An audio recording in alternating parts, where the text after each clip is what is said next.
Hey everybody, welcome back to another episode Because Bitcoin. This is a how to trade bullish, bearish, and hidden divergences.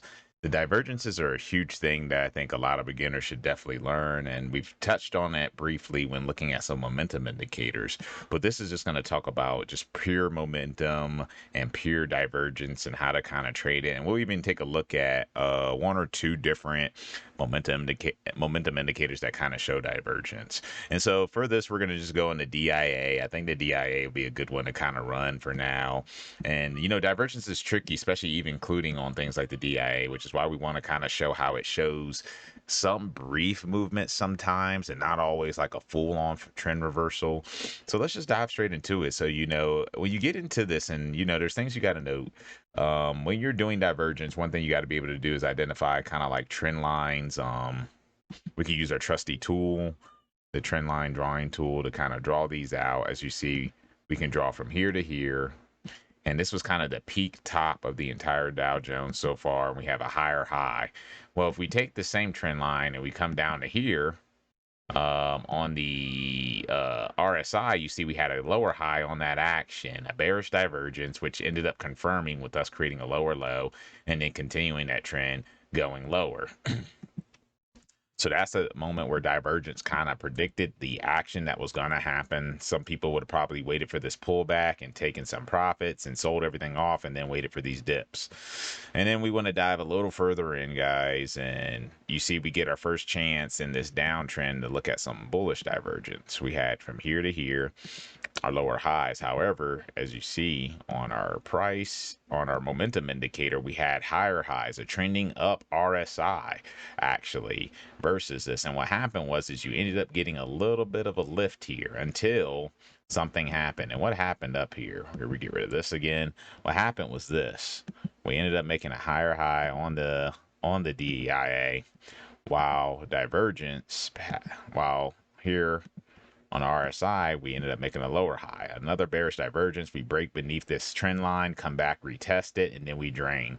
The thing about divergence is once you see divergence, it's not a confirmation that, hey, you're going down right now. It's a confirmation that you may be trending, that your trend may change. And normally what you want to do is you want to be able to identify pivot points when that happens, instead of just selling the top, because you might end up selling way too early. So if you drew this trend right here, you see this little support level, the last lower low, you get divergence, and then you wait for the breakdown, retest, and then you short this retest. And if you did that, you ended up catching a really good play the entire way down. Okay, let's go back to some more divergences we can find on here. Here to here wasn't any divergence on the RSI. So we didn't really have divergence on the RSI, honestly, on this. And so, it just basically ended up hitting this move. Still no divergences, honestly, until about here. This is where we finally got another divergence, which, by the way, I might be missing some. I'm just kind of skimming over this really fast. But here we had right here. Actually, yeah, slightly lower low. But you see, once again, if we take it from here to here, we had a upward sloping RSI, downward sloping trend. And what happens? We identify the midline, right? Just like we taught you, identify this midline. We break the midline, retest the midline, and then we take off. And that's kind of the best way you're going to trade divergence, is not necessarily trying to jump ahead of it, but waiting for the trend reversal in order to gain the maximum from it. And, we wanted to take a look at some other indicators, but that's kind of honestly the best way you could look at it. As you can see, you already have some divergence forming right here in this action. And so you want to be careful of that. And so let's look at a MACD, honestly. Let's see what we can see from the MACD on this. MACD is a great one, guys, for divergence. And, when we bring up the MACD, you see similar instance. Honestly, not on this form. You had it here. You didn't have it here on these others. Let's go to a 3-day. See, can we find some divergences to trade? Here we go. This is what I wanted to show you on the MACD was hidden divergence. And so hidden divergence is on a move such as this.